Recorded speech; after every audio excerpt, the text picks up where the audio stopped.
Hello, everyone. Thank you for joining us for our Advisicon webinar series. Today's topic is Building a Center of Excellence, a step-by-step guide to success. Here at Advisicon, we have deep roots in project management. Everyone does projects, even if they're calling it programs, events, or just simply work. But they don't always use the best tools the right way for the job. Our mission is to deliver technology, tools, and training to maximize impact, productivity, and purpose. Today's agenda includes reviewing the topic, learning about what a center of excellence is and its benefits for an organization, key steps to building a center of excellence, best practices and challenges, and finally, we will close with a quick summary. A little about myself. I'm Crystal Leone, the Center of Excellence Director with Advisicon. I'll be walking you through the essentials of establishing a COE that drives innovation, efficiency, and best practices in your organization. I am PMP certified with years of experience in leading and coordinating various projects and teams. My strengths focus on project execution and communication. So let's review the topic, building a center of excellence. You might be thinking, what is a center of excellence and what benefits will a COE provide to my organization? Whether you're just starting out or looking to refine an existing COE, this session will help provide valuable insights, so let's dive in. Gartner defines a center of excellence as a center of knowledge concentrating existing expertise and resources in a discipline or capability to attain and sustain world-class performance and value.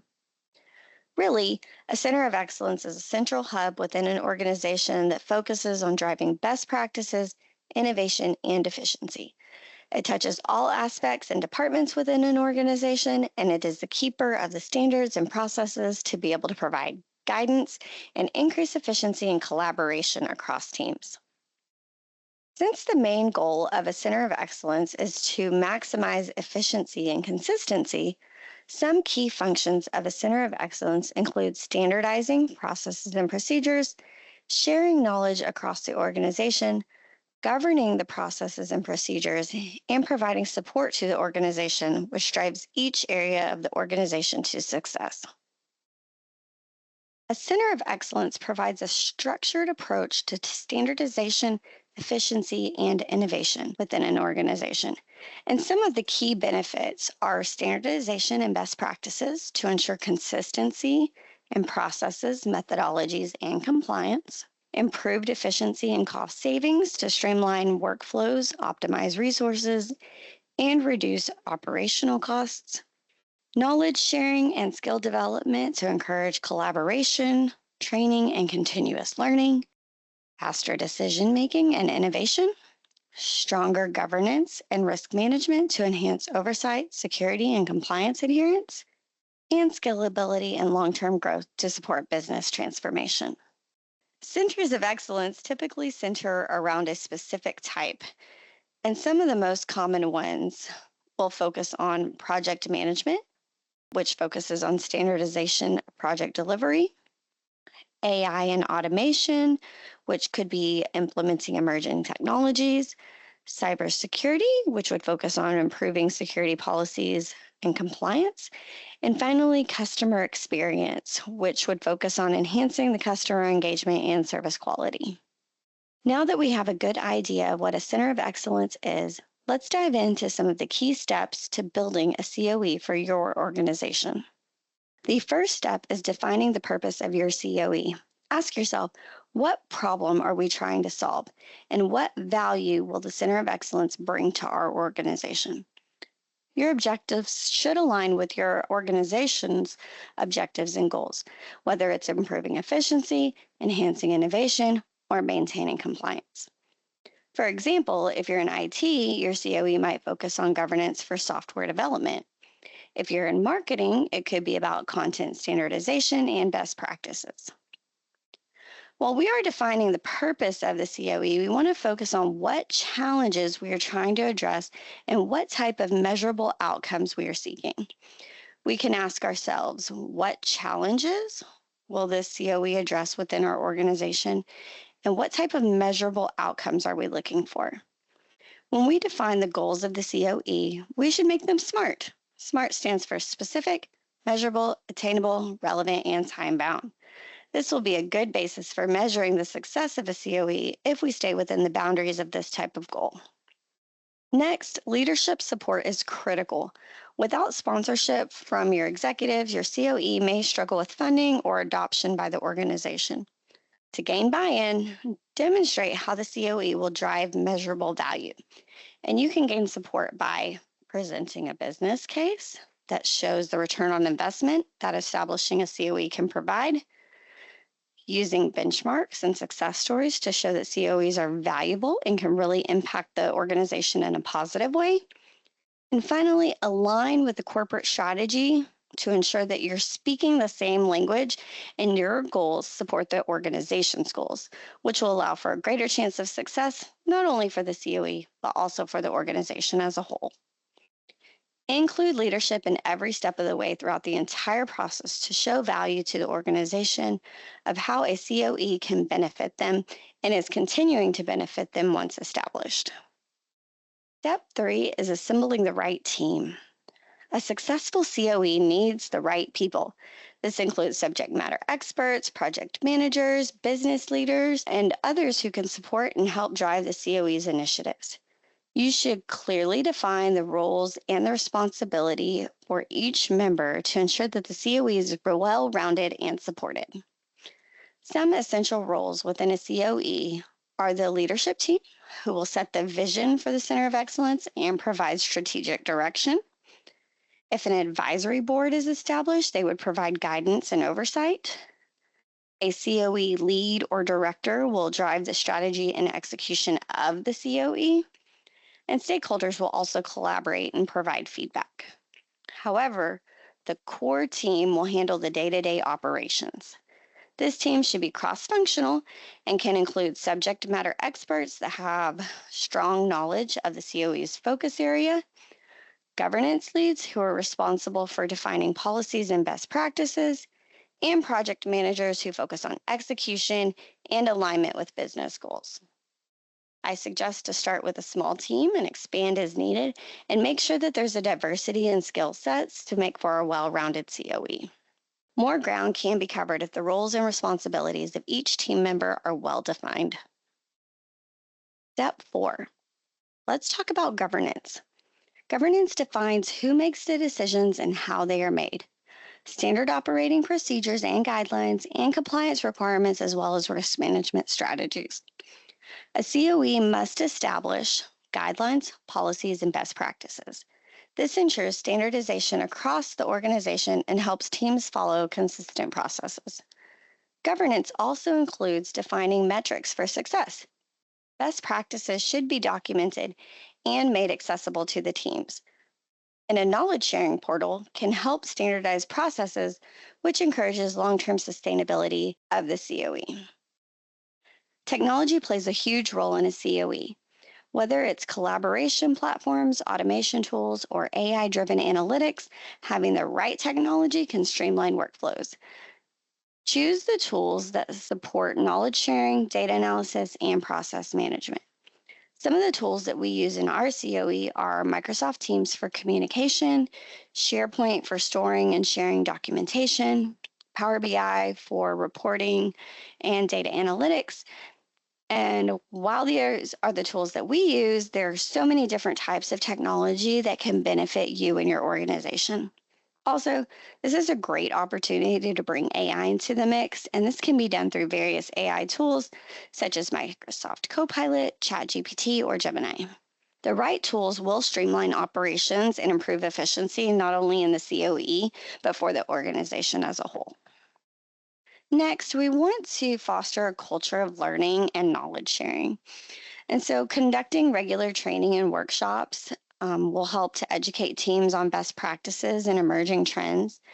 And then encouraging cross-team collaboration by facilitating the exchange of knowledge between departments. Collaborating breaks down silos and allows for a more cohesive team that works together towards a larger goal. I would say that this has been the biggest benefit that I have seen in our organization with the implementation of a COE. We are able to identify issues and resources that can help address those issues much faster and bring our technology subject matter experts into creating content with our marketing department. Also, overall understanding each person's strengths and abilities has led to a much more efficient team and has helped us drive to success. Finally, you can motivate your employees to engage with the COE by recognizing contributions made not only by your team members, but across all teams within the organization. It's always great to praise your employees and teams to encourage them when things are going right. A culture of learning will definitely help drive your teams to success. Finally, a COE should not be static. Performance should be regularly measured using key performance indicators, also known as KPIs, such as process efficiency or cost reductions. Keep gathering feedback from your teams and from your leadership team. Refine and update your strategies so you can adjust them as needed, and then you can scale it based on the emerging needs of the organization. So, some KPIs which can be used include adoption rate of best practices and processes, process improvements, outcomes from different innovations that are implemented, cost savings, efficiency improvements, and employee engagement levels and their satisfaction rates. And this one I think is especially important as a KPI because, as mentioned previously, the Center of Excellence focuses on the betterment of the organization as a whole internally, which eventually drives to success externally. So, gathering feedback regularly can help update processes and refine your strategies to support the organization's need. And then you can scale and adapt based off of the information that you have. Measuring progress over time and sharing those insights with your team and leadership team will help the COE be an integral and lasting part of your organization. So, now that we have walked through the steps of establishing a center of excellence, let's talk about some best practices and challenges that you may face in your implementation. A successful center of excellence is not just about setting up processes. It's about fostering innovation, collaboration, and to continuously improve. And by following some of these best practices, your COE can provide long term value and efficiency within the organization. So, some best practices include fostering a culture of collaboration and knowledge sharing by encouraging cross team engagement and mentorship, encouraging agility and adaptability to respond to different changing business priorities and technology changes and different advancements of that technology, investing in training of the team members to ensure that they remain up to speed with the latest technology, communicating the impact and success regularly with your stakeholders, especially your leadership teams, through reporting, dashboards, case studies, and then finally, aligning the COE's goals with broader organizational strategies to ensure continued support of the COE.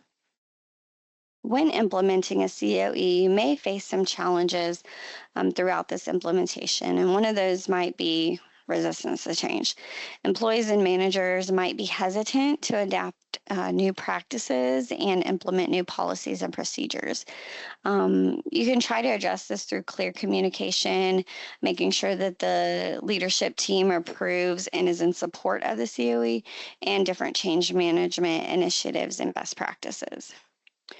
If you don't have leadership support, the COE may struggle with influence or even funding. So, presenting a strong business case that helps secure the required support from the leadership team is critical, and is something that we had mentioned as a clearly defined step for implementing a COE. Also, difficulty in standardizing processes. Different departments might have unique needs, which may make it very challenging to enforce consistency. But being flexible with guiding principles may help balance standardization and adaptability and get more teams and departments on board with the goals of the COE. And then finally, measuring return on investment and demonstrating value. Tracking the impact of a COE might be complex, might be difficult, but you should clearly define the KPIs from the onset and then showcase success through data and case studies as the COE is implemented within the organization. So, in summary, we have explained that a COE drives innovation, standardization, and operational excellence across an organization. Some key components include well defined goals, leadership support, a skilled team, great processes, implementing technology, continually learning, and monitoring the progress of the COE to find different ways to keep improving. By following these steps and best practices, organizations can successfully implement and sustain a COE, ensuring that it delivers value, efficiency, and standardization over time. Thank you for watching this webinar. Please feel free to reach out with any questions, like or follow us on our social media platforms, and subscribe to our YouTube channel. We offer many free trainings in our online academy, and you can access those by visiting advisicon.thinkific.com. For project managers, simply become a member of Advisicon Academy to receive the code to redeem PDUs. Thanks again for watching, and we'll see you next time.